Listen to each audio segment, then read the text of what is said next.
Hiya, Fred. I was trying to get a hold of you. Park your hat and grab a chair. Huh? I just got your message, Jack. What's it all about? I got this story to do.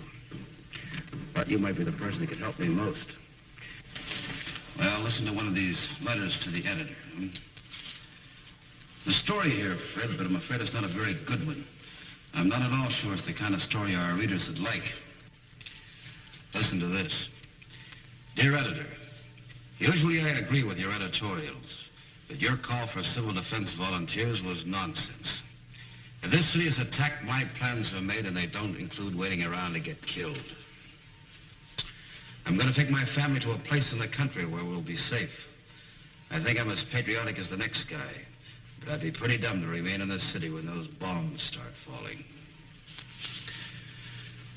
Name doesn't matter. Take to the Hills, huh? Another member of the Take to the Hills fraternity. Seems to be quite a few of them. Yes, I'm afraid there are. And the worst of it is that most of them are intelligent people. Good citizens, if you like. But they've made up their minds without thinking. They're letting fear push them. It's pushing them into something pretty close to treason. Thank God most people don't feel that way. But enough of them do to make it a serious problem. You know, there's really nothing to be gained by turning tail and running after an enemy attack. First of all, the highways would be about the most dangerous place you could be. And second, mass evacuation of cities just doesn't work. We've lost the war.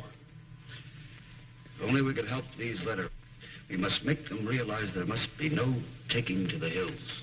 Their own experiences could help them realize it. For instance, it's easy to imagine what would happen if most of the people in town took to the highways all at once.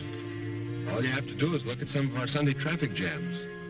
Unless people know better, an enemy attack would cause 100 times this many people to jam the roads.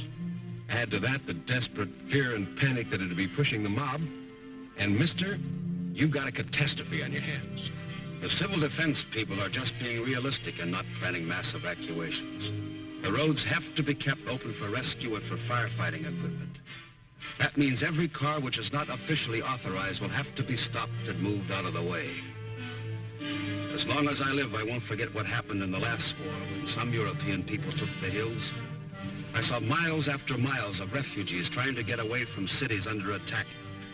All they did was choke up the road, so hardly anything could move. Even they couldn't get very far. This happened many, many times and in many different cities. It could happen in our cities. If this were tomorrow instead of yesterday, if this were our town and you or someone you loved were trapped inside of it, waiting frantically for help, that help would never come. The ambulances, rescue trucks, vehicles carrying supplies and equipment would be stopped cold in their tracks. They could never get through to help the injured, put out fires, bring plasma, bandages, and thousands of other things vitally needed in an enemy attack. Just as the roads must be kept clear, so must the depots, terminals, and airports. Every available kind of transportation will be needed for emergency work. We know that mass evacuation can never be permitted if only for one reason, an all-important one. The fact that every able-bodied person is needed in the city before as well as after an attack. Putting out fires, for example, will require help from everyone. We must realize that in modern warfare, city dwellers find themselves right in the front lines. After an attack, our first responsibility will be to keep our heads and get back to our jobs. For each of us has a job to do. And no matter what happens, the people of a city must be fed, clothed, supplied with electricity and heat. The city must be kept alive, and it will take everything the city has to do it. You know, Fred, actually staying in the city to help after the atomic attack is not nearly as dangerous as a lot of people think.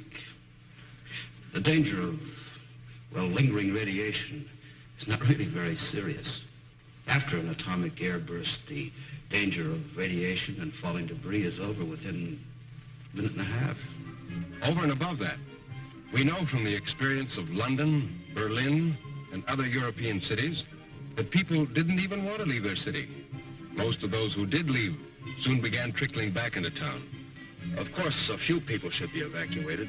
Small children, the aged, infirm, so on. These people should be moved voluntarily by their families, not during an attack, of course. But the able-bodied person must stay and help. Modern warfare has no respect at all for civilians. Like it or not, each of us has his share of fighting to do, his share of danger to face. Running away from that duty would be desertion, pure and simple. In the Army, it would mean court-martial. As a civilian, it would not only be treasonable, but it would mean having to live with the knowledge that in deserting your responsibility, you failed yourself, your family, your friends, your city. Deserting our cities would be handing the enemy a victory far greater and less costly to them than they could ever achieve through bomb damage alone. Their very idea in attacking our cities would be to destroy our will to fight. The enemy knows that a city deserted by its people is a city robbed of its power to resist, of its power to produce. The enemy knows, as we do, that in an American city of today, each of us depends on all the others. That directly or indirectly, each of our jobs depends on all the jobs of the others. Our biggest job will be to continue putting out equipment and fighting gear our nation depends on. To desert would be to throw away our most feared weapon, America's power to produce. There's no getting away from it. When the time comes, each one of us must stay in our cities and fight. I wish there was some other way, but there isn't. Yes, there are some pretty grim prospects ahead of us. The hell of an enemy attack can come smashing out of the sky at any time. And every last one of us will have to be ready to face what happens then. There'll be plenty of suffering, plenty of misery, broken homes, death.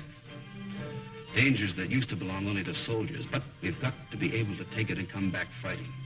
Everything we hope for, everything we believe in, everything America has fought for will depend on us and what we do. You know, a lot of people behind the Iron Curtain are wondering whether we can take it if we're attacked. They're carefully measuring our courage, our capacity to fight, our capacity for sacrifice. They think they have the answers. Well, you and I and every American has to examine their minds and hearts and come up with a few answers of their own. The question is, have Americans got the guts? Have you got the guts?